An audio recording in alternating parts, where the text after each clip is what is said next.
أعوذ بالله السميع العليم من الشيطان الرجيم بسم الله الرحمن الرحيم والصلاة والسلام على أشرف المرسلين سيدنا محمد وعلى آله وأصحابه أجمعين اللهم اشرح لي صدري ويسر لي أمري واحلل عقدة من لساني يفقه قولي أما بعد السلام عليكم ورحمة الله وبركاته. Demande à Allah subhanahu wa ta'ala qu'il agrée nos œuvres, en particulier en ce mois béni. On va s'arrêter aujourd'hui sur un passage encore de Surat al-Baqarah, dans lequel Allah subhanahu wa ta'ala nous parle d'un récit, l'histoire de Talut et Jalut. Et dans ce récit, on est en réalité dans la fin de Surat al-Baqarah. Surat al-Baqarah est comme un cours par lequel Allah subhanahu wa ta'ala nous éduque à aller vers Taqwa, vers la conscience vigilante, vers la conscience d'Allah subhanahu wa ta'ala, vers cet état d'alerte qui permet d'être dans le scrupule et dans la crainte d'Allah subhanahu wa ta'ala. Et dans ce cours, qui passe par différentes phases, on va arriver vers la fin de la sourate vers des cas pratiques, parce qu'il peut arriver parfois qu'on ne comprenne pas avec les leçons, on ne comprenne pas avec les récits de ceux qui nous ont précédés, on ne comprend pas avec les explications théoriques de qui est un muttaqi, on ne comprend peut-être pas forcément avec les nouvelles règles qu'Allah subhanahu wa ta'ala nous a énoncées, on ne comprend pas avec les questions qui sont posées et soulevées, parce qu'il y a des questions et réponses dans Surat al-Baqarah, yas'alunaka à un certain moment. Alors Allah subhanahu wa ta'ala va nous donner des cas. Et dans les cas qui sont proposés dans Surat al-Baqarah, il y a un cas qui est important, c'est le cas des enjeux de pouvoir.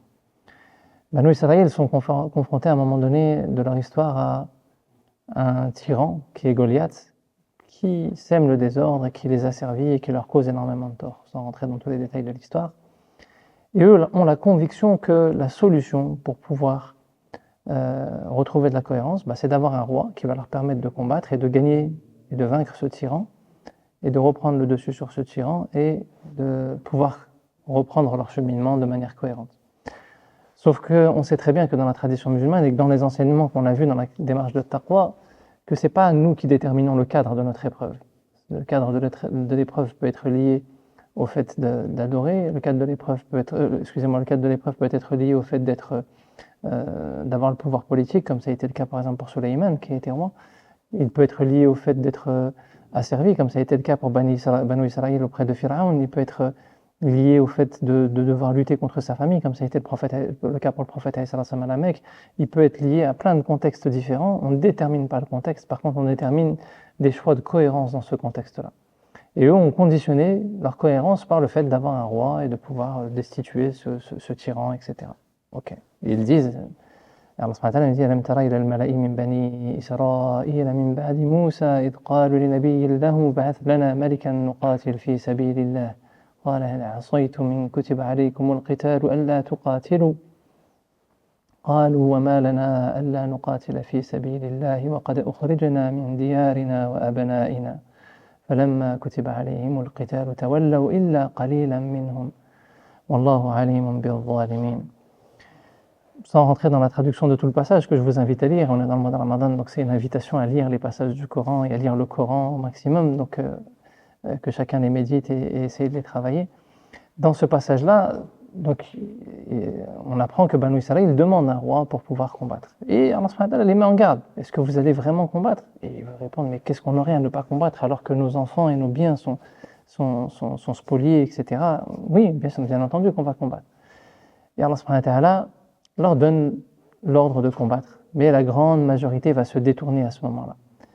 Et ça nous montre une chose qui est importante, c'est que parfois, on pense connaître le meilleur chemin pour pouvoir être dans la satisfaction d'Allah subhanahu wa ta'ala, mais on ne sait pas quelles sont les épreuves qu'on peut supporter, les épreuves qu'on ne peut pas supporter. Il faut faire très attention. On peut désirer des choses, et on avait vu lors d'une précédente intervention que c'est bien d'être en cohérence avec ses désirs, mais de la même manière que le prophète avait de la pudeur à l'égard d'Allah subhanahu wa ta'ala, de la même manière qu'Ayoub, quand il était dans cette souffrance et dans cette difficulté, l'invocation qu'il va donner à Allah subhanahu wa ta'ala, malgré qu'il a perdu sa famille, qu'il a perdu ses biens, qu'il a perdu sa santé, il dit Inni massani ad-durr wa anta arhamur rahimin. Juste, il ne rompt pas le dialogue avec Allah subhanahu wa ta'ala, il parle avec Allah subhanahu wa ta'ala et il lui dit Oh mon Seigneur, le mal m'a touché et tu es certes le plus miséricordieux des miséricordieux. Et Allah subhanahu wa ta'ala sait ce qu'on a au fond de nous, et quelles que soient les portes qu'il ouvre, il faut savoir être attentif parce que c'est là que va venir le bien. Mais le problème, c'est quand on s'enferme dans nos calculs, en étant convaincu que c'est forcément ce chemin-là que je dois emprunter, parfois l'épreuve qui va venir va être beaucoup plus dure, et c'est ce qui se passe pour Banu Israël à ce moment-là. C'est que l'épreuve qu'ils ont choisie, pensant que c'était celle-ci qui était la meilleure pour eux d'aller à l'affrontement, la grande majorité va se détourner. Et au fur et à mesure, ils vont se détourner d'épreuve en épreuve, l'épreuve suivante dans le passage suivant, وقال لهم نبيهم إن الله قد بعث لكم طالوت ملكا. C'est Talut qui va être désigné comme roi à ce moment-là. Et eux ne s'attendent pas à avoir Talut malika. Ils vont répondre قالوا أن يكون له الملك علينا ونحن أحق بالملك منه ولم يؤت سعة من المال. Mais Talut, il ne peut pas être roi parce que Talut n'a pas le statut social et n'a pas le pouvoir économique. Et on va considérer que dans la question des enjeux de pouvoir, ce qui est important, c'est d'avoir soit une reconnaissance sociale par ses pairs, il sort de HEC ou il sort de je ne sais quoi, il fait partie de tel réseau de francs-maçons, de je ne sais quoi, etc., ou peu importe, ou il a la capacité financière, c'est un businessman qui pèse des millions, qui pèse ceci ou qui pèse cela, et on a nos critères de détermination des enjeux de pouvoir. Mais Allah subhanahu wa ta'ala leur rappelle à ce moment-là, قال إن الله اصطفاه عليكم. Allah subhanahu wa ta'ala l'a certes élevé au-dessus de vous. C'est le choix d'Allah subhanahu wa ta'ala et ça nous ramène déjà par principe au fait qu'il faut rester toujours attentif au chemin qu'Allah subhanahu wa ta'ala ouvre. قال إن الله اصطفاه عليكم وزاده بسطة في العلم والجسم. Puis surtout Allah subhanahu wa ta'ala nous donne les deux critères que lui a retenus pour désigner Talut. Il lui a donné une force physique et une force intellectuelle, une capacité de connaissance. Et ces deux capacités-là sont des capacités très importantes dans les démarches de leadership et dans les démarches d'engagement quand on doit essayer d'accompagner un groupe, une dynamique, etc. Le fait d'avoir la capacité de savoir, mais la capacité à comprendre, la capacité à faire des choix sages, la capacité à trancher des décisions, et puis surtout la capacité à essayer de se mettre en action pour pouvoir réaliser ces décisions. Qu'on arrive au résultat ou pas, ça dépend d'Allah subhanahu wa ta'ala, ça ne dépend pas de nous, mais ces capacités-là, elles vont avoir leur importance. Et donc ils sont éprouvés au fur et à mesure, et tout au long de cette épreuve, ils vont passer par différentes phases. Dans la phase d'après, ils vont passer par une phase où Allah subhanahu wa ta'ala leur interdit Talut leur interdit de boire. فَلَمَّا فَصَلَ طَالُوتُ بِالْجُنُودِ قَالَ إِنَّ اللَّهَ مُبْتَلِيكُم بِنَهَرٍ. Il va les éprouver par une rivière qui coule, et eux, ils vont aller à l'affrontement avec Talut. À chaque fois, je ne l'ai pas précisé, mais à chaque fois, une grande majorité d'entre eux se détournent, et là, ils sont de moins en moins nombreux. Et à ce moment-là, au moins qu'ils aient un maximum de provisions, et la provision la plus importante, c'est qu'ils aient au moins de quoi s'abreuver au moment des combats. Donc ils doivent remplir des gourdes d'eau, des gourdes, ils avaient autre chose que des gourdes à ce moment-là, mais des récipients d'eau, etc. Mais Allah subhanahu wa ta'ala leur interdit, et il leur ordonne de ne pas s'abreuver. Mais il leur dit وَمَنْ لَمْ يَطْعَمْهُ فَإِنَّهُ مِنِّي. Mais par contre, celui qui n'en abuse pas, qui a juste bu une petite quantité d'eau, ça n'est pas grave. La règle, elle n'est pas là pour vous nuire. La règle est là pour comprendre que vous devez vraiment faire confiance à Allah subhanahu wa ta'ala, que ce n'est pas vos capacités physiques, que ce n'est pas un roi, que ce n'est pas un dirigeant, que ce n'est pas un État islamique ou je ne sais quoi qui va régler le problème. C'est notre état d'esprit à chacun au quotidien de confiance en Allah subhanahu wa ta'ala et d'être capable de faire front face aux injustices, faire front face aux incohérences, déjà nos propres incohérences, parce qu'on en a tous, mais aussi les incohérences et les injustices de cette société de manière générale. Et quels que soient les risques, de toute façon, s'il y a quelque chose qui doit se passer, les enjeux se joueront dans l'akhira plus que dans ce monde. Et donc, à ce moment-là, ils sont face à ce dilemme, et la grande majorité vont encore se détourner, et malgré ça, au moment où ils vont réussir, ils vont être 313 à passer le cap. 313 qui rappelle le chiffre de Badr, et les versets qui sont révélés juste avant la bataille de Badr, comme pour venir éduquer des compagnons qui ne savent pas qu'ils vont avoir la bataille de Badr à ce moment-là. Mais comme pour leur rappeler que faites attention au moment de cet affrontement-là, à ne pas vous détourner du choix qu'Allah subhanahu wa ta'ala a fait. Puisque des compagnons ne partent pas pour affronter un ennemi, ils partent pour récupérer les biens qui leur ont été volés, et donc simplement récupérer une caravane. Il n'est pas censé avoir un affrontement à ce moment-là, ni une guerre, ni un combat.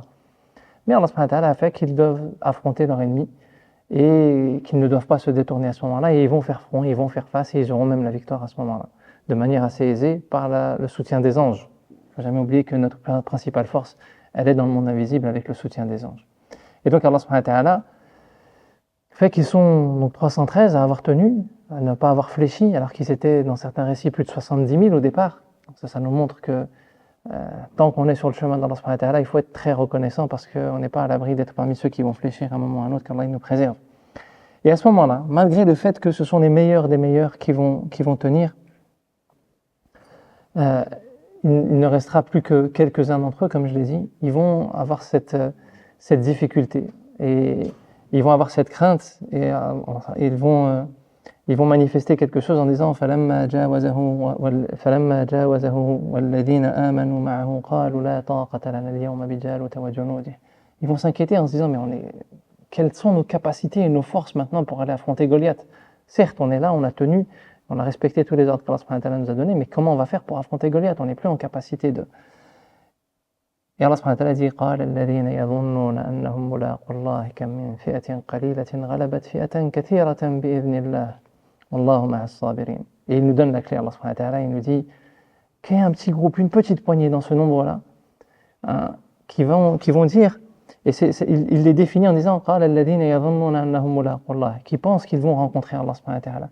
Yadhannun, c'est un terme ambivalent en langue arabe qui là manifeste clairement l'idée de la certitude d'Allah subhanahu wa ta'ala, mais le terme dhann peut aussi manifester l'idée du doute. Et ce terme n'a pas été choisi par hasard, comme pour nous rappeler que même s'ils auraient pu être fragiles à ce moment-là et qu'ils ont certainement leur propre faiblesse, ils ont décidé de s'attacher à cette conviction qu'Allah subhanahu wa ta'ala était le principal soutien, et ils vont rappeler un principe important. Combien de petites factions ont vaincu des grandes factions par l'aide d'Allah subhanahu wa ta'ala? Restons attachés à cette conviction-là, avançons. Et la première chose qu'ils vont faire, c'est d'invoquer Allah subhanahu wa ta'ala. Et je vous invite à lire les versets de l'invocation, qui sont de très belles invocations dans ce passage. Et dans le récit, il nous est rapporté que, finalement, Daoud va s'avancer. Il y a plusieurs versions qui nous sont rapportées, mais qu'il n'y aura pas besoin de combat. Daoud, quand il va s'avancer, c'est le plus fragile, le plus léger, le plus fébrile peut-être au niveau physique de tous ceux qui ont réussi à tenir jusqu'à ce moment-là. Et même Talut, quand il va s'avancer les premières fois, il va lui dire non, pas toi, un autre qui doit s'avancer pour aller affronter Goliath, parce qu'il y a ces affrontements particuliers qui existent à ce moment-là. Mais il est le seul à s'avancer, et finalement, quand il va s'avancer, soit en tirant avec son lance-pierre, soit dans d'autres versions qui nous sont rapportées, en tout cas, Goliath va mourir, et ils vont avoir la victoire sans avoir besoin de faire la guerre, sans avoir besoin de combattre toute cette armée. Et Allah subhanahu wa ta'ala nous montre, comme un peu dans l'histoire d'autres récits dans la vie du prophète, que parfois, il n'y a pas besoin d'aller au bout de l'épreuve quand on est fidèle et qu'on essaye d'être cohérent. Allah subhanahu wa ta'ala nous amène la solution de facilité avant d'arriver au terme de cette difficulté. Et alhamdoulilah, Allah subhanahu wa ta'ala lui accorde la meilleure des récompenses à David à la fin, la meilleure des récompenses, en tout cas une très belle récompense, puisqu'il va le gratifier de la réunification des trois pouvoirs, le pouvoir législatif, le pouvoir exécutif et le pouvoir judiciaire, qui sont séparés dans la tradition de Bani Israël à la base, puisqu'Allah subhanahu wa ta'ala nous dit فَهَزَمُوهُمْ بِإِذْنِ اللَّهِ وَقَتَلَ دَاوُدُ جَالُوتَ وَآتَاهُ اللَّهُ الْمُلْكَ وَالْحِكْمَةَ وَعَلَّمَهُ مِمَّا يَشَاءُ. Allah subhanahu wa ta'ala lui a donné وَآتَاهُ اللَّهُ الْمُلْكَ, la royauté, al-hikma, la sagesse, la capacité à prendre les bonnes décisions, hein, et il lui a enseigné ce qu'il ne savait pas, donc la capacité à légiférer. Donc Allah subhanahu wa ta'ala a réuni les trois pouvoirs en une personne, ce qui était une exception chez Banu Israël à ce moment-là, et aux inventeurs de la démocratie, qu'ils remontent vers l'histoire de nos prophètes et ils se rendront compte que la séparation des pouvoirs existait déjà depuis bien longtemps et on a beaucoup de choses à apprendre d'eux. Donc je finis sur ce récit, Inch'Allah, en rappelant simplement que finalement parfois on est dans des calculs qui sont très mondains et qu'on oublie que les épreuves de cette vie, elles sont déterminées par Allah subhanahu wa ta'ala et que l'enjeu est véritablement un enjeu de cohérence dans toutes ces épreuves et que la cohérence, elle se détermine par la fidélité à nos prophètes et en particulier au prophète Mohammed alayhi salatu wassalam et au Coran qui nous enseigne les caps à suivre. Demande à Allah subhanahu wa ta'ala que ce mois de Ramadan il nous permette d'être fidèles à Allah subhanahu wa ta'ala et de retrouver cette forme de cohérence. Subhanakallahumma wa bihamdik. أشهد أن لا إله إلا أنت وأستغفرك وأتوب إليك وصلى اللهم على نبينا محمد وعلى آله وأصحابه أجمعين وآخر دعوانا الحمد لله رب العالمين. بارك الله فيكم.